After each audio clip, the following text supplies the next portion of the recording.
up to. Any comments? I shared had a wonderful conversation with Emily's mother at the intermission about what I put out there about the art and what Ina was speaking about how it can inform and how the similarities in the language. And I think this piece is very evocative of some of the things that the art is evocative of. Also, I'm sorry, I don't know your first name. Rindy. Rindy, if I may call you that, had some wonderfully insightful things to say, do you mind sharing some of those with us?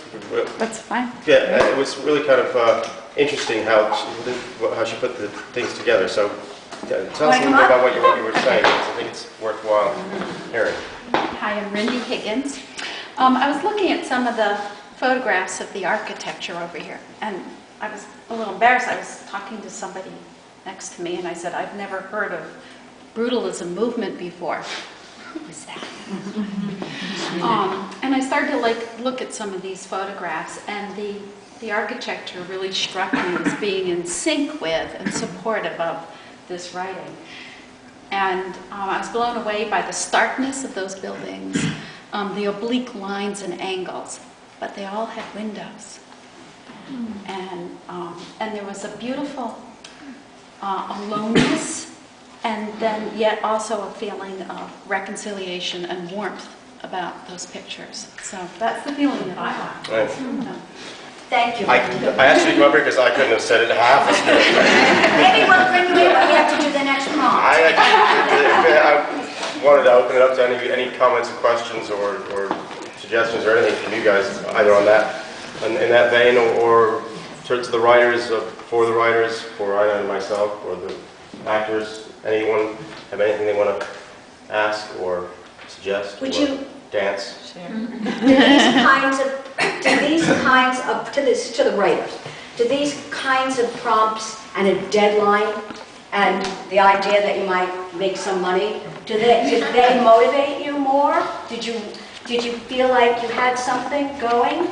Absolutely. I don't think the money so much, though the money's really nice. But I think getting, as a writer, sometimes you're adrift a little bit because you're writing or not writing, spending a lot of time procrastinating about writing, and to actually get it's almost like a challenge, right. Saying, you pick something out of a bowl and you have to write about this and you have a time limit. So I think it's a wonderful opportunity to encourage writers in a writing community, and I know I've spoken to you about this, Ina, that I'm Canadian, and one of the things that I miss about where I lived in Toronto was that there was a real community, and I hadn't been able to find that down here living in a smaller town, and now I see that there's a lot of towns that are interconnected, and a lot of writers from Bethel, Julie, and Westport and Fairfield and all over, and it's very exciting to me. Well, we hope to keep it going. I mean, it takes people like you. And Julie Curtis, who's sitting next to Megan, was a winner in the spring contest. How many people out there are either submitted to the contest or are writers themselves? Oh, good to see. So Good to see. Well, thank you for everybody here. Well, nobody else? I would like to just say that I happened upon the flyer at the Vine Street Library, the Ferguson Library At Stanford. I was idly looking at the little list of flyers for the surrounding community and saw this.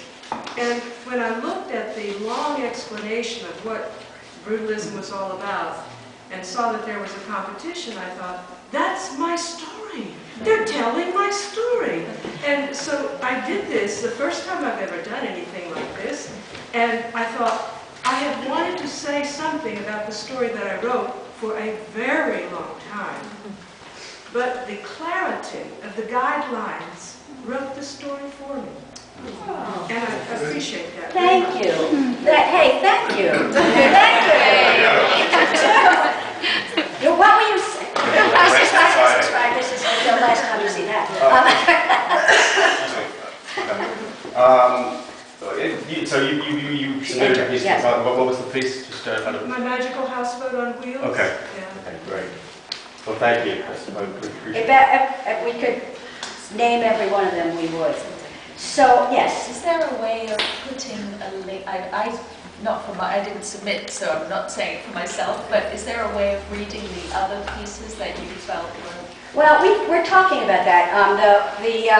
The pieces that were read here today will be going up online this week, and they'll also be recorded onto the discs.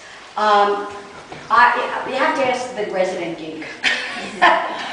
The resident, good God, a disembodied voice said. I would love to, depending on how the writers feel about having their work shared with other people, like, that maybe they're comfortable with that, and I'd love to have a way to do that, so that. We might have to get some releases, but let us put that in the hopper. I have your email, I have everybody's email, more than in the hopper, because I think that what you're saying is that if you go through the experience of writing, wouldn't it be nice to see it someplace? Is that what you're saying? And I would suggest that. Well, I think She did.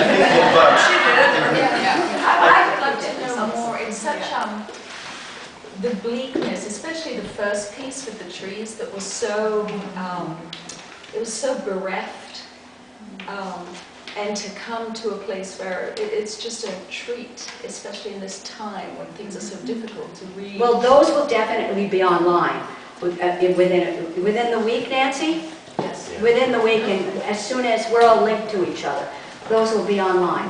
One of the things that we're aiming to achieve with the writers cooperative here is to be able to let these pieces live on in terms of working on them some more if that's if the writer is that way inclined. And it is tough when you put a piece, most of these pieces, all of them without exception, work from here. And it's hard when you put yourself out on paper like that, and it kind of it's almost like there's an end to it if it's not.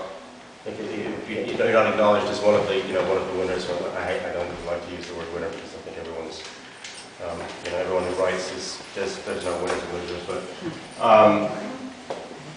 I think it's a way to keep them keep them alive and to work on them some more if you want, and to share them with other people, and because that's really why we put stuff out there, is to share and to communicate. So I think that we're looking for a vehicle to do that, and we'll have one.